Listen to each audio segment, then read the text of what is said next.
તો મિત્રો વેલકમ છે તમારું. અમે જાવી છીએ દશામાં પધરાવા. જોઈ શકો છો ચાલુ ગાડી હશે એવી, અને આ આગળનો સીન છે રોડનો ભાગ.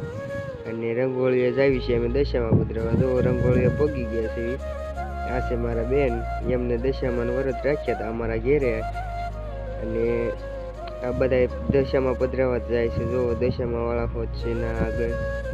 હવે ઘડીક વાર મારી મમ્મી દશામાં લેશે. હાલો એમને દશામાં હાથમાં લઈ લીધા. ઘડીક હવે પધરાવા જવાનું છે. હાલો પેલા પછી હવે અગરબત્તી દીવાબત્તી ને આરતી ને એવું બધું અહીંયા કરી નાખવાનું છે. હાલો એ બધું કરી નાખી પછી પધરાવી દેવાના છે. તો ચાલો એવું બધું કામ પતાવી દઈએ. તો આ કામ ચાલુ છે તો તમે લાઈક શેર ને સબસ્ક્રાઈબ કરી દેજો. ચાલો હવે આપણે પધરાવી દીધા છે ને હવે આપણે જવાનું છે ઘરે. તો ચાલો ઘર ભેગા. આ છે આપણી ગાડી, આપણે ગાડી લઈને જવાનું છે. તો આવજો, બાય બાય, ટાટા. સબસ્ક્રાઈબ કરતા જજો.